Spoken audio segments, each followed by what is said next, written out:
If cats disappeared from the world. Monday. The devil makes his appearance. I didn't even have 10 things I wanted to do before I die. In a movie I saw once, the hero and is about to die, so makes a list of 10 things she wants to do before she goes.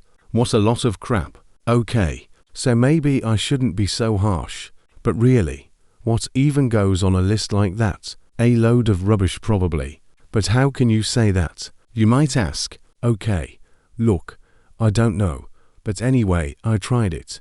And it was just embarrassing. It all started 7 days ago. I had this cold I just couldn't shake. But I kept going to work every day anyway, delivering the mail. I had a slight fever which wouldn't shift. And the right side of my head ached. I was barely keeping it together. With the help of some over-the-counter drugs, I hate going to the doctor. But after 2 weeks of this, I caved, and when I just wasn't getting better. Then I found out it wasn't a cold. It was, in fact, a brain tumor. Grade 4. Anyway, that's what the doctor told me. He also told me I had only 6 months to live, tops. I'd be lucky if I made it another week. Then he explained my options: chemotherapy, anti-cancer drugs, palliative care. But I wasn't listening. When I was little, I used to go to swimming. I'd jump into the cold brew water with a splash, and then sink, slowly. Do a proper warm-up before you jump in. It was my mother's voice, but underwater, it was muffled and hard to hear. For some reason this just popped into my head, this strange, noisy memory, something I'd completely forgotten about until now. Finally the appointment ended. The doctor's words were still hanging in the air as I dropped my bag on the floor and staggered out of the examining room. I ignored the doctor's shouts, calling for me to stop, and ran out of the hospital screaming. I ran and ran, slamming into the people I passed, falling over, rolling on the ground and getting up again, throwing my limbs about wildly until I reached the foot of a bridge, where I found I could no longer move, and groveling on my hands and knees, let out a sob. Well, no, that's a lie. That's not quite how it happened. The fact is, people tend to be surprisingly calm when they hear news like this. When I found out, the first thing that occurred to me was that I was only one stamp away from getting a free massage on my loyalty card, and I shouldn't have bothered buying so much toilet paper and detergent. It was the little things which came to mind. But finally, it hit me. A kind of bottomless sadness. I was only 30. Okay, so that would mean I'd have lived longer than Hendrix or Basquiat. But somehow it felt like I had a lot of unfinished business.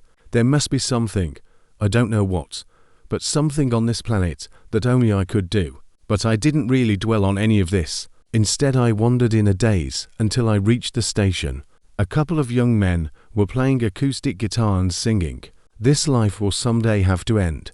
So until that final day arrives, do what you want to do. Do it. Do all you can.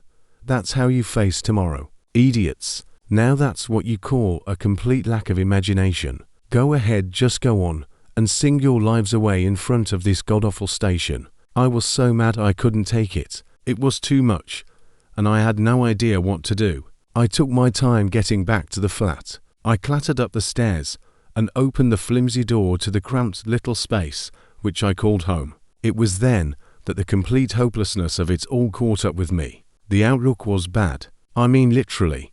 I couldn't see a thing. I collapsed right there on the doorstep.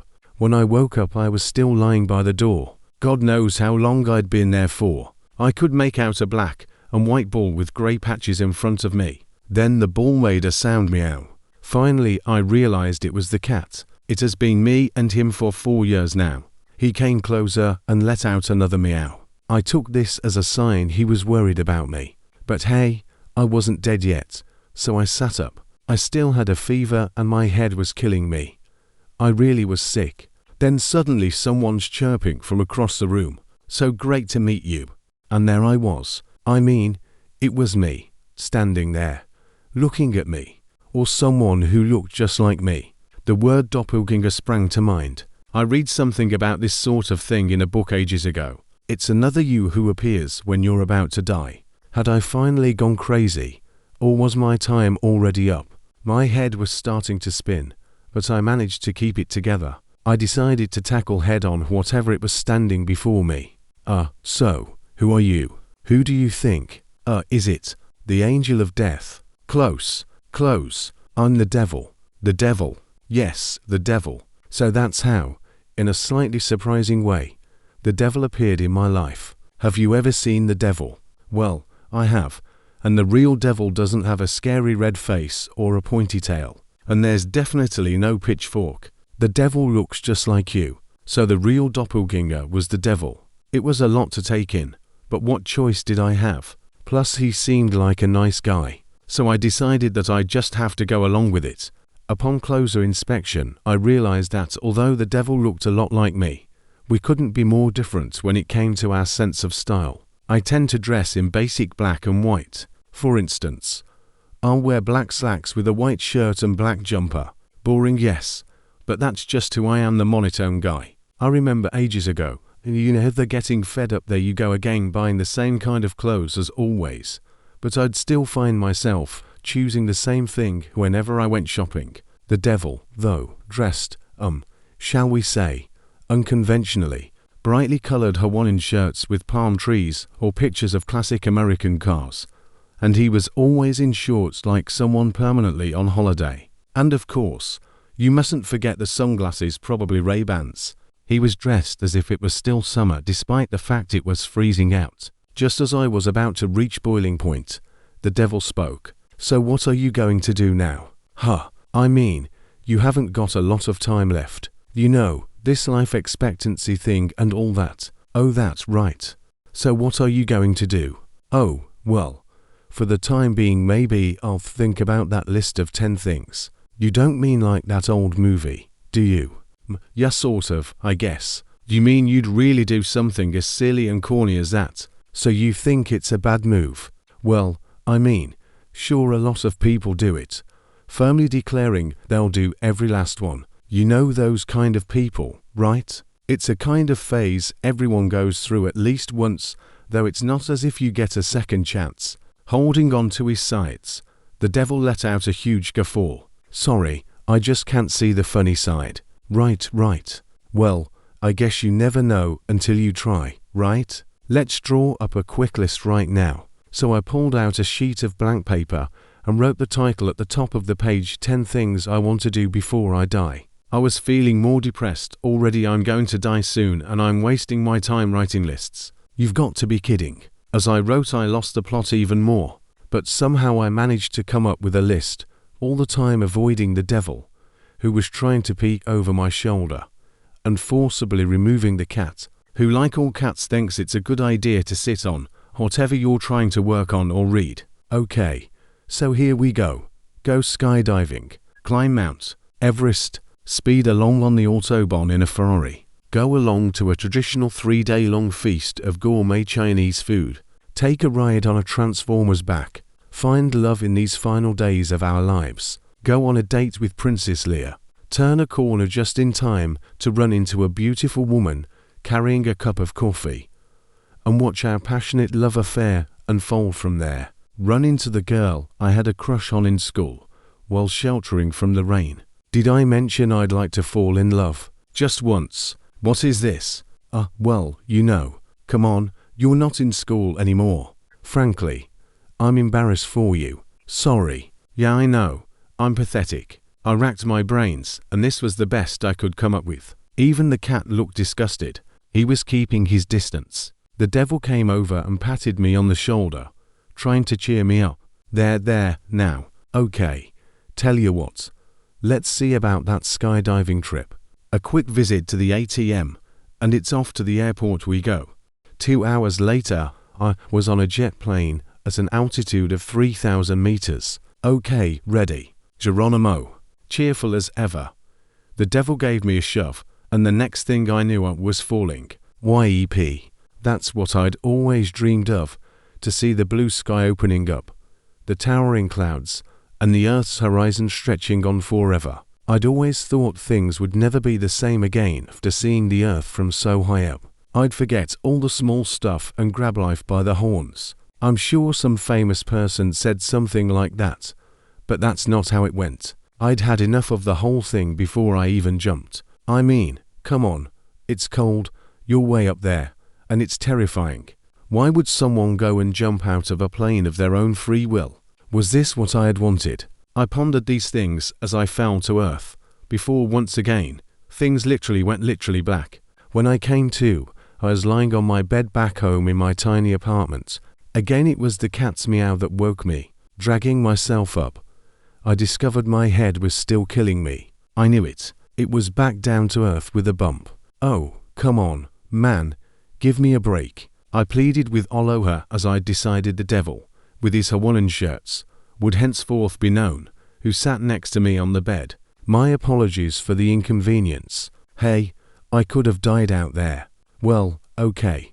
I realize I'm going to die anyway, but really, Aloha was splitting his sides. I just kept quiet and held the cat in my arms. He felt warm and soft, a smooth, fluffy ball in my arms. Before, I would hold him and pet him without thinking about it much, but now, for the first time, it occurred to me that this is what life was all about. The thing is, there's just not many things I want to do before I die. Oh, really? At least, I don't think I could think of 10. And the ones I can think of are probably really boring. Well, I guess that's life. Huh. Oh, by the way, could I ask you something? Who, me? Yeah, I was wondering, why did you come? What are you doing here? Aloha let out a laugh. It could only mean bad things. You really want to know? Well, okay then, I'll tell you. Okay. Now you're scaring me. I winced at the sudden change in Aloha's tone. I had a bad feeling about this. I could tell there was trouble up ahead. What's wrong? Aloha asked. I took a deep breath and steeled myself. It's okay. I'll be okay. I'm just asking a question. Nothing wrong with asking a question. Oh, nothing. It's fine. I'd just like to know. So go ahead. Shoot. So it turns out, you're going to die tomorrow. What? You're going to die tomorrow? That's what I came here to tell you. I was speechless. Shock was followed swiftly by a feeling of deep despair. My whole body felt weak, and my knees trembled. Seeing me in this state, Aloha resumed his usual cheerful chit-chat. Hey, don't be so down. Look at me. I'm here to help. This is your way out. I've come to make you an offer. Way out? What do you mean? You don't want to die now, do you? In your sorry state? No, I want to live, if I can. Without missing a beat, Aloha went on. There is something we could do. Do? What do you mean?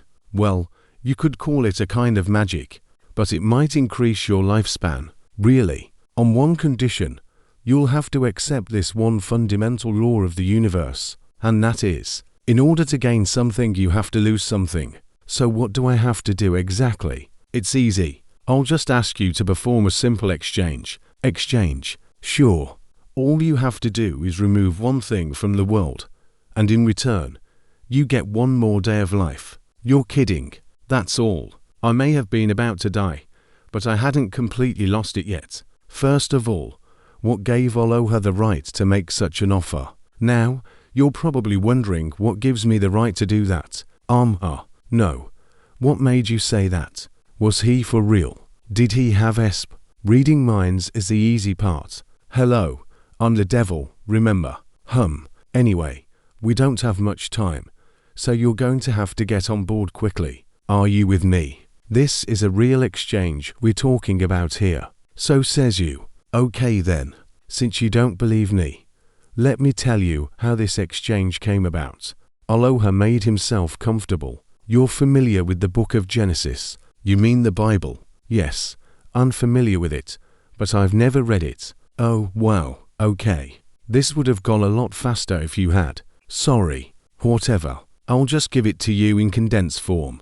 First of all, God created the world in 7 days. Yeah, I've heard that bit. On the first day, the world was covered in darkness. Then God said, "Let there be light." And then there was day and night. Then, on the second day, God created the heavens.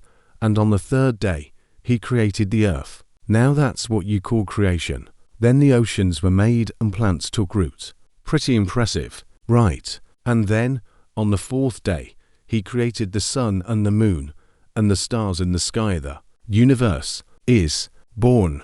Then on the fifth day, He created fish and birds, And on the sixth day, he created animals, and made man in his own image.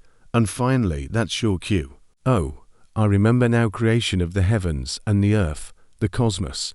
And then humankind arrives on stage.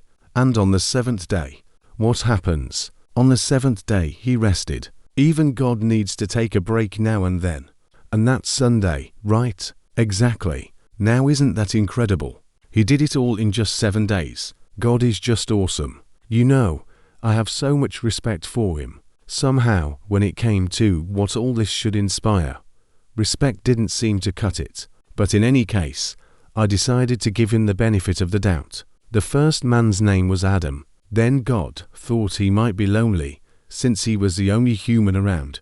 So he created a woman from Adam's rib. But then the two of them were just hanging out there without much to do, so I decided to liven things up for them to suggest to God that I get them to eat the apple.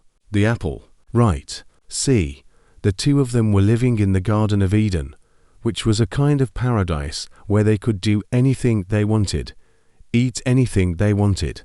But that's not all. There was no such thing as aging or death. There was just one thing they weren't allowed to do, to eat from the tree of the knowledge of good and evil. That's where the apple comes in, the forbidden fruit. I see. And so I suggested that they eat the apple, and they did. No. Wow, you really are evil. Now, hold your applause. So the two of them were driven out of paradise. That meant that humans would be fated to experience aging and death. And so began a long history of conflict and struggle. Man, you really are the devil. I appreciate your admiration, but it wasn't that much of a big deal. So somewhere along the way, God sent his own son, Jesus Christ, down to earth. But not even that could convince human beings to take a cold hard look at themselves. Then to top it off, they go and kill this Jesus dude. Oh, yeah, I've heard about that part. Then after that, human beings just became more and more selfish. They started to make all sorts of newfangled things, you know. All those little doodads you're not sure you really need.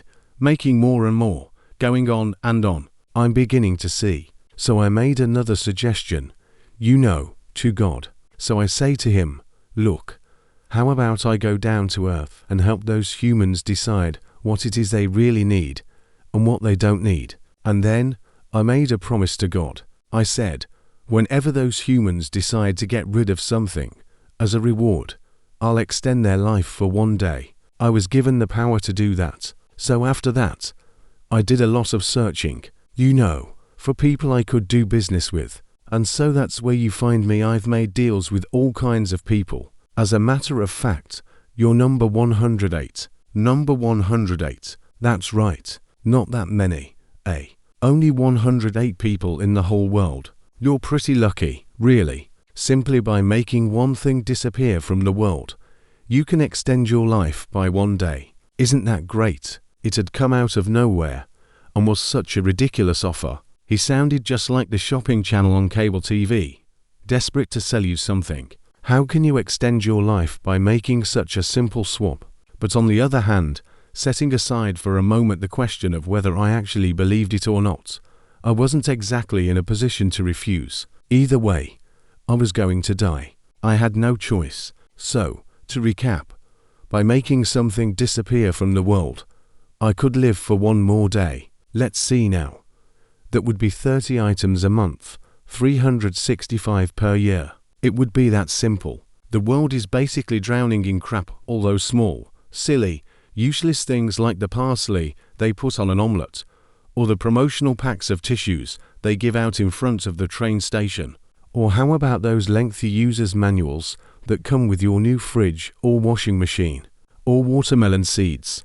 When you think about it, all kinds of unnecessary things spring to mind. When you weigh it up, there must be at least 1 or 2 million things the world could do without. If I was supposed to live to 70, that would mean I have 40 more years left on the clock. So if I get rid of 600 items, I could make it to 70 after all. And if I kept going, I might even be able to reach 100 or even 200 years old. Just like Aloha said, for thousands of years, humankind has done nothing but make useless things. So if something were to disappear, no one would notice. In fact, the world would be a simpler place. People will thank me for this. And besides, just take a look at what I do for a living, a postman, a letter carrier. Pretty soon, postmen will be extinct, because the day will come when letters and postcards disappear. They've been made redundant. When you think about it, there must be all kinds of things cluttering up the world which are borderline unnecessary. Maybe the entire human race is unnecessary. The world we live in has no meaning at all. Okay, fine, I agree to the exchange. Go ahead and make something disappear. I want to live longer. I accepted the terms, and once I'd made the decision to give up some of the things in my life, I suddenly felt a lot bolder. Oh, wow, really? Great. Now you're talking. Aloha seemed bowled over by my decision. Well, you're the one who came up with. Oh, whatever. So what should I erase? Let's see. First of all, how about we get rid of these stains on the wall? Aloha just stared blankly at me and said nothing. Okay. How about the dust on top of the bookshelves? Again, silence. I know. Let's get rid of that mold growing on the bathroom tiles. Come on now. What do you think I am, the maid? Let's not forget that it's the devil you're working with. Oh, am I not thinking along the right lines? What did you expect? I'm the one who gets to decide. And how do you do that? How? Well, now that you ask, I suppose it's just a feeling. All depends on what mood I'm in. Mood? Aha. So, what's it gonna be? Aloha surveyed the room. I followed his gaze, the whole time silently pleading, don't touch that figurine. And not those limited edition trainers. But obviously, when you think about it, I was being given my life in return for anything he might take. This is exactly what they mean when they talk about making a pact with the devil. It's not supposed to be easy. So do I have to choose something really big to make disappear? The sun, or the moon, the ocean, or the earth itself? Would that be enough for him? Just as I was finally realizing what a big deal this really was, Aloha's stare settled on the tabletop. What's this? Aloha grabbed the small packet and shook it. A rattling sound escaped from the box. Those are chocolate biscuits. You know, mountain mushrooms. Mushrooms. No, mountain mushrooms. This didn't seem to make any sense to Aloha, who tilted his head and looked puzzled. Okay, then what's this? Aloha picked up a similar-looking box, which was sitting next to the first one, and gave it a shake. It made the same rattling sound. They're bamboo shoot village biscuits. Bamboo shoots. Number, not bamboo shoots. Bamboo shoot village. That makes no sense. Sorry. They're chocolate treats. Chocolate. That's right. I had won the boxes of chocolate in a raffle in the local shopping center a few days earlier, more like compensation for not winning the big prize, and they had sat there on the table ever since. When you think about it, it is kind of a weird concept for a brand of chocolate biscuits. It was no wonder the devil was confused. Ah, yes, I've heard about how much humans love chocolate, but I didn't realize they'd taken it this far. Why in the shape of mushrooms and bamboo shoots? Good question. I never thought about it before. Okay, well then, shall we do the chocolates? We're deciding what's going to disappear from the world. Don't you remember? Isn't that kind of a random choice? Well, it is your first go at this. If chocolates disappeared from the world, how would the world change? I tried to imagine what it might be like. Let's see. Chocolate addicts around the world would grieve, cry, and scream, and be overcome with loss. Then their blood sugar levels would fall, and they would live out the rest of their lives in a state of lethargy. In a world without chocolate, would marshmallows and caramel just take its place? Probably not. I don't think they have the same appeal as chocolate. And besides, people would get right to work on coming up with a new kind of sweet thing to replace chocolate with. It just goes to show how insatiable we are when it comes to food. The cat sat next to me eating the leftovers with rice that I just fed him. In Japanese, there's a whole other word for the food pets eat. It's just not the same as human food. We humans are way fussier. Human beings put a lot of time and effort into what we eat, finding the right flavors, cooking, even making food into beautiful shapes. And chocolate is part of that too. Some chocolate has nuts in it. or comes in the form of a kind of biscuit or wafer. And in this case, we've made it look like mushrooms and bamboo shoots. Chocolate seems to have really inspired us humans to come up with new ideas. Maybe that's what's driven all human progress, an insatiable desire for new things. Something about all this made me feel like I've been lucky to have lived after all. Now, you would have to be crazy to stand up and declare, I would gladly give my life for chocolate. I don't think there's anybody in the entire world who's that stupid. But if giving up chocolate can save my life, then why not? This is a stroke of luck. If that's all it takes, then let's do it. There must be loads of similar things that I can easily give up to buy me more time. Just as I was beginning to feel like my dealings with the devil might really be offering me a speck of hope, Aloha spoke. So does this stuff taste good?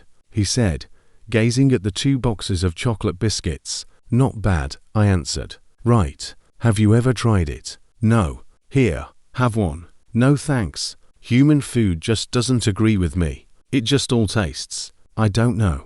Oh really? Wow. I was about to ask him more about what devils eat, but I decided to keep my curiosity in check. Then Aloha's curiosity seemed to get the best of him, and he grabbed the box of mountain mushrooms, took a whiff, and stared at the tiny biscuits. He smelled them again. Then he warily brought the biscuits to his lips, and scrunching his eyes shut, shoved one of them into his mouth. Silence. A muffled, crunching sound. The room echoed with the sound of Aloha munching on chocolate biscuits. How is it? I asked gently, but Aloha kept his eyes closed and stayed silent. So, how is it? Not good. Aloha seemed speechless. He let out a muffled munching sound. Are you okay? Again the muffled sound. Should I call an ambulance or something? MMMMFF. Wow, that was so good. Really? What do they put in these things? They're just too good. Are you sure you want to get rid of them? What a waste. Wait a minute. I thought you said I should make them disappear. Well, I don't know about that. If I did, it must have been a mistake. I hadn't realized how delicious these things would be. But if I don't do something, I'll die. Isn't that what you said? Well, you could put it like that. Okay. Then I'll get rid of them. Really? Aloha seemed genuinely sad. As he spoke, his shoulders sagged. Yes, really. I was beginning to feel sorry for him, but my answer was final. Okay, but just one more. Aloha burst out. What? Can I have one more? This'll be the last one, I swear. Aloha looked so pathetic, pleading as he was. His eyes began to well up with tears. It looked like he'd really taken a shine to chocolate. Stealthily, while he thought I wasn't looking, he grabbed a few more of the chocolates and stuffed them into his mouth, savoring the taste. When he was done, he spoke again. Yeah, you know, I just can't do it. What? It would be a crime to get rid of such a delicious thing. What the? How could he change his mind so easily? I mean, it's my life we're talking about here. I thought I'd come to terms with the fact that I was going to die soon. But now that I'd been offered a way out, I found myself willing to try anything, no matter how ridiculous it seemed. When I do finally die, I'd like to go quietly, peacefully, and with dignity. That's how I always thought it would happen. But when you're suddenly faced with death, you find yourself willing to accept a helping hand from anyone, even the devil, in order to stay alive. It's a basic human instinct. Dignity and respectability have gone out the window at that point. I'm not entirely okay with that. What's this now? Not having a crisis of conscience, are we? What do you mean? Of course I'm having a crisis. It's my life. And you think you can decide whether I live or die based on what you happen to fancy? Why not? I mean, I am the devil. This was too much. I was speechless. Aloha went on. Oh, come on. Don't look so depressed. I'll think of something else. I'll come up with something right away. Tout de suite. With that, Aloha began to quickly scan the room. You could tell he was trying to make up for having chosen the wrong thing first time around. Not that impressive for a devil, I thought. I gave him an icy stare as he continued his work. Then suddenly my mobile phone rang. Someone was calling from the post office where I work. I looked at the clock. It was well past the time I usually begin my shift. The voice on the other end of the line belonged to my boss, the postmaster. He sounded annoyed and pointed out that I was late. The day before I'd left early to go to the clinic. Because I didn't feel well actually. He sounded kind of worried about me. I'm okay, but I could use some more time off to recover. Could I have the rest of the week off? So I managed to get the week off and then hung up. That's it. What? That's it, right there. Finally, I twigged that Aloha was pointing at the phone. Now that looks like something you don't need. What? You mean my phone? Right. Let's get rid of it. Aloha laughed. So how about it? 1 day of life in exchange for your phone. If phones disappeared from the world, what would I gain? And what would I lose? Just as my imagination was kicking into overdrive, Aloha came in uncomfortably close. So, what are you going to do? I weighed it up. 1 day of life, or the phone. I wonder, use it or lose it? Jay, just a minute. Okay, you've got 20 seconds. Now 10 seconds. 9, 8, 7. Okay. Can you cut it out with the mission control thing? Just go ahead and make it disappear. Get rid of it. It was just hard to be convinced I was doing the right thing. Not that I was in a position to be dithering. My life or my phone? Obviously. I'll take life. Okay, here we go. The devil sounded like he was having a good time, as usual. Then I suddenly remembered. I hadn't got around to calling my father in a while. Oh well, that's just the way it goes, I guess. I hadn't called my father since Mom died 4 years ago, and I hadn't been to see him either. I heard he was still running the little clock repair shop in the old neighborhood not far from where I live now. But I never thought of visiting, not even once. But I admit, it is kind of odd not bothering to drop your own father a line, even when you expect to die soon. I don't know if Aloha sensed my ambivalence or what, but he came over with that big grin of his. There, I understand. It's the same with everyone. When it comes to actually erasing things from your life, you start to think. That's why I always include a special offer. Yup. You have the right to use the thing you're about to erase one last time. I see. So you're allowed to make one last phone call. You can call anyone you want. That only made me more confused. Of course, the first person who came to mind was my father. But when I pictured his face, I couldn't help remembering what happened 4 years ago. And now that it's been like this for so long, what would we have to talk about? I just couldn't call him. So who will it be? Who gets my last phone call? Maybe a close friend like Kay. He was definitely a great guy. And if only we could find the time to hang out again after all these years, I'm sure we would still get along great. But on the other hand, we never had any deep and meaningful or serious conversations. How would Kay react if I suddenly called him to tell him that I'm dying and that my phone is about to disappear, which is why I thought it would be best to call him now. He'd think I'd lost it. He'd assume it was a joke and the call would be wasted. Not the way to use your last phone call. Back to the drawing board. So how about a close friend at work like W? He was always easygoing and helped me out a lot. He was a bit older than me, always willing to give me some advice, whether it was work-related or general life advice. He was like my work big brother. But I don't know. It's the middle of the working day and all. I don't really want to bother him. The fact that I'm worrying about bothering W with no warning gives me the feeling that maybe it's a different sort of person I should be using my last phone call on Earth to get in touch with. Thinking about it, W and I never really talked about anything important. When I was drunk and having a good time out with the guys I work with, I get drunk on just 1 beer. So I'm a cheap date. I might have thought we were really confiding in each other. But when you really get down to it, we weren't. We both might have thought that we were talking about the stuff that mattered. But in the end, I don't think either of us gave away all that much. So there I was, absolutely screwed and approaching the bitter end. I scrolled through my phone's list of contacts as fast as I could. Names of friends and acquaintances appeared and then disappeared one after the other. Each of the names seemed to carry a hidden meaning. Countless people who I seemed to have had some kind of a relationship with, but when push came to shove, didn't really share much with after all. My contacts list was filled with people like that. My life was over and I had no one who mattered enough for me to call. I had lived alongside people and created so many links, but they were ultimately also tenuous. It's really depressing to realize something like that at the end of your life. I wasn't keen to talk to Aloha about how I was feeling, so I left the room and went and sat on the stairs. I held onto my phone tightly, and suddenly a number began to float up from the back of my brain. It was her number.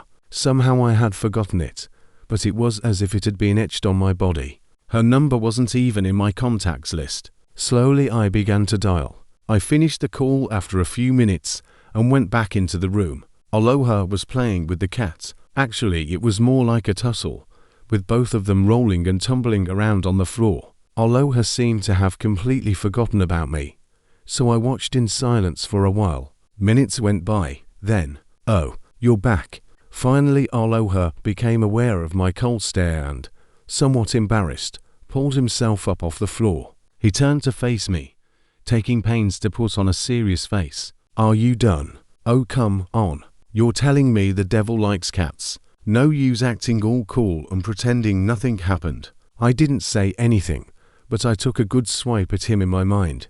When I finally got over it, I answered him calmly.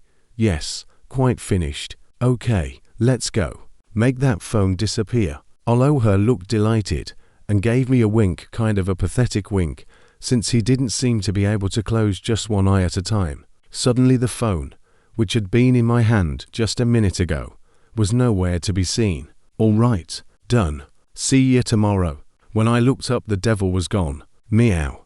The cat's meow echoed soldily in the apartment. I had to go and see her, the person I had just phoned. Her. But then, just as this thought passed through my brain, I fell into a deep sleep, and so my 7-day odyssey had begun.